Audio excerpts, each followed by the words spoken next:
2017, reviewing the year as we're already in 2018, what were the significant developments that occurred from your perspective? And tell us how Data Science Nigeria, the role it played also in that regard.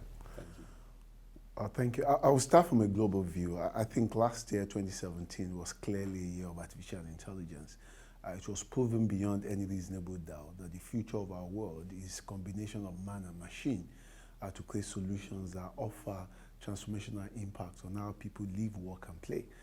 And you see the rate at which government was also involved. If you look at a country like United Arab Emirates, where a minister of artificial intelligence was appointed, that is to demonstrate the level of importance attached to it. Same for Saudi Arabia, where a robot called Sophia was given citizenship. That for me was...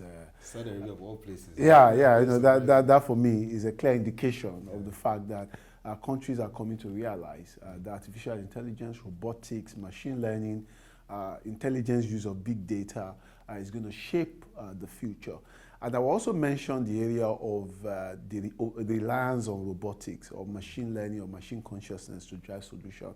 And look at AlphaGo. AlphaGo is a reinforcement learning agent that was built, and it actually beats some of the world's best Go players, which is a clear indication that, you know, knowledge is now being domiciled in machine, and machine can give us output that are far more higher than what humans can do, which are great major milestones in the world that truly machine can actually add value.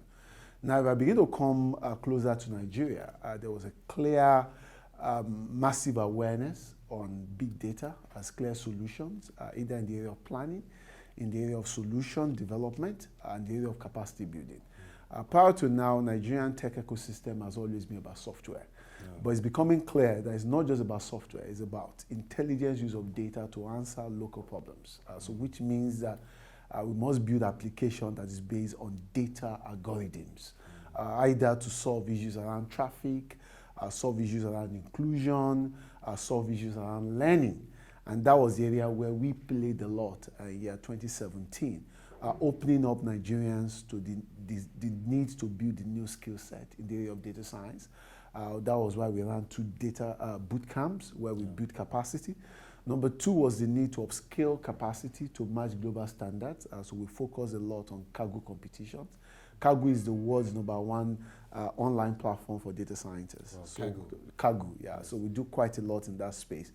And third was we move into the area of solution development, getting young Nigerians to develop solutions using the power of big data or machine learning to answer fundamental local problems and focusing on millennial development goals in specific terms. So I think 2017 was quite an exciting year where a lot of things globally were, you know, found local expression. And we as Data Science Nigeria, we try to also join the positive bandwagon. I really like the part of the fact that the incubation, trying to get young people to provide solutions, which is very key for our economy. Now, in 2018, I know that Data Science Nigeria has robust and interesting plans for Nigeria that will be of immense value to the Nigerian tech ecosystem. Can you share some of them with us? 2018, I think I'll classify it for us in under 3 broad headlines. First will be on capacity building. We're still going to focus on capacity building. But we have realized that in building that capacity, we need global best practices. So we initiated a program which we're going to drive this year, Mentor African Data Scientists, where we are appealing to the volunteering spirit or altruistic spirit of data scientists in the US, in the UK, in Canada, first world country, to give some time to mentor young Nigerians. So we're looking for experts who are validated, who are renowned in their specialized area. You know, data science has multiple applications, whether in engineering, whether in finance, whether in marketing, whether in medical, whether in insurance. So we're looking for those experts and pairing them with the local guys, especially local guys who have demonstrated commitment. They've attended boot camp. They are also consistent on their training, so that we can, of course, bring some of the global world best practices to Nigeria. So that will also mean our hackathon will be more local friendly, looking at solving local problems. So that's number 1. Number 2 is going to be in the area of setting up our innovation hub, which is going to be the first of its kind. Our innovation hub is focusing at translating PhD ideas into transformational solutions. I like that part. Yeah, because we've realized that PhDs but you just need to make it value-driven. Exactly, you know, and by the time you take time and look at some of the PhD work that has been done in Nigeria, they are very novel. Oh. It's just that they lack the technology leverage to make them translate into solutions. And some of the guys doing it just want to publish a paper and get out. You know, the intention was never to build a business out of it. Of course, when you look at Silicon Valley and Stanford University, or you look at Cambridge or Oxford, you realize that great innovation are underpinned by world-class research. And that is why academic environment cannot be dissociated from renowned and transformational solution development. And that's what we want to do in Nigeria. So get PhD students who are doing amazing stuff, you know, bring them to the ecosystem, you know, get investor support for them, get global mentors for them, global consultants for them, and ensure that whatever solution they are working on answer fundamental problems, and the output is ready to go to market. So we train them on entrepreneurship, we help them, you know, upskill their solution, prototyping, also support them to go for world-class conferences anywhere in the world where their ideas is also enriched and fine-tuned. So that's the second thing we're doing this year, which is the first of its kind.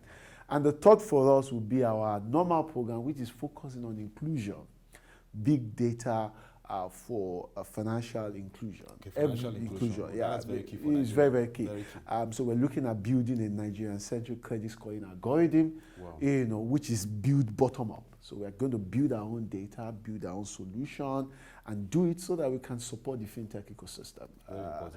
And the other one, to make that, to support that, is in the area of expanding our learning ecosystem. So we're doing inter-university, polytechnic, machine learning competition, where we get talents from everywhere who will bring what I would call local insight into algorithm development. Okay, I get worried these days when we over-relied on copy-paste models. You know, I've come to realize as a practicing data scientist that what we call domain knowledge is very important, which is context.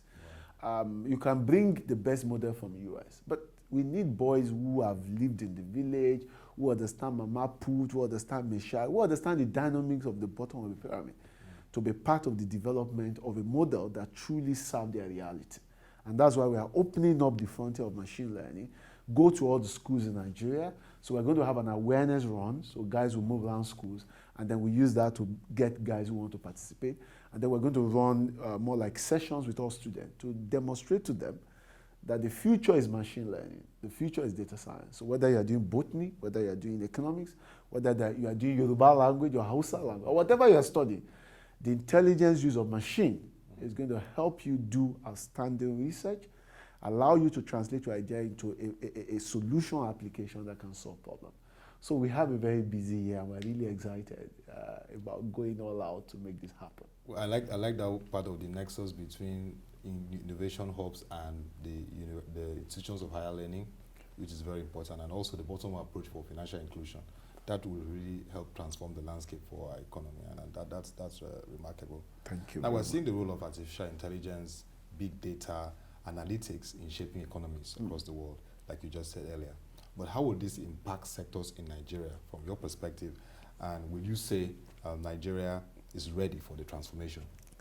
I strongly believe that we are over ready, especially because it's going to give us that ability to leapfrog and cover up for so many gaps of many years.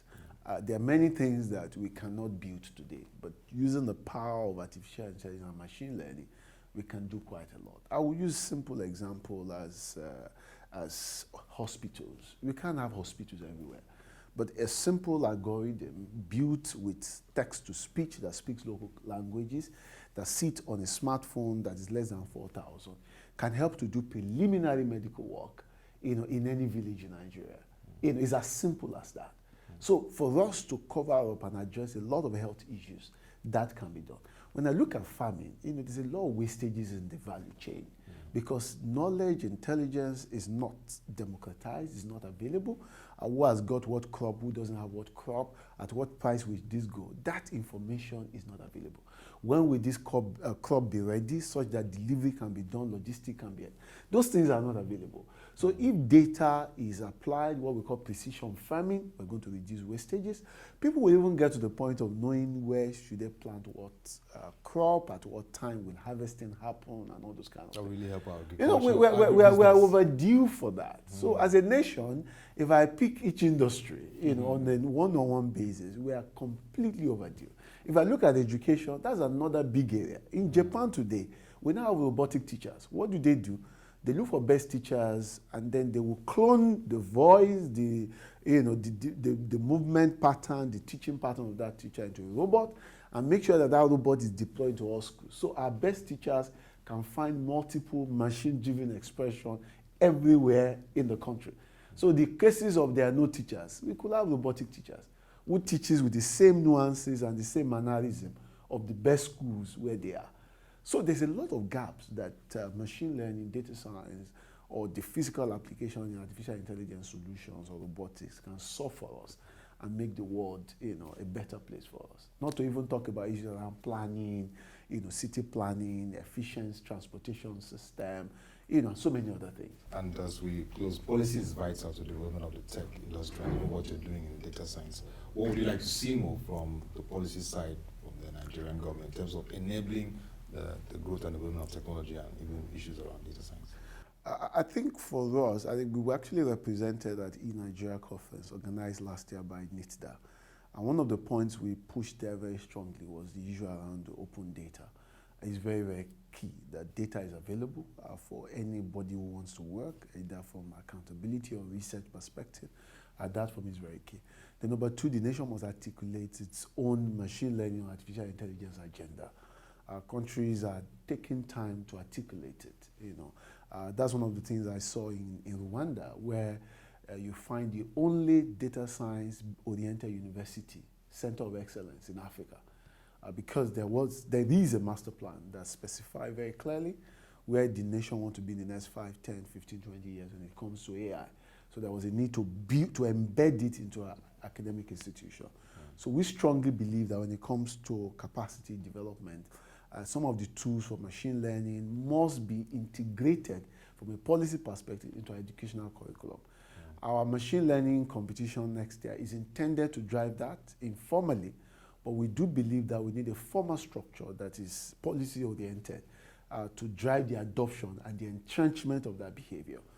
So open policy, a government AI agenda, more like a developmental plans that give a clear roadmap for us as a nation. I personally believe will be very critical to getting this nation to leapfrog, leverage, and maximize your possibilities and opportunities that machine learning can bring in helping a nation develop. Mr. Bayo Adekanmbi, thank you for coming. Always a pleasure. I really appreciate what Data Science Nigeria is doing. It's a pleasure. To develop the next set of Thank you very much. Nigeria. Thank you.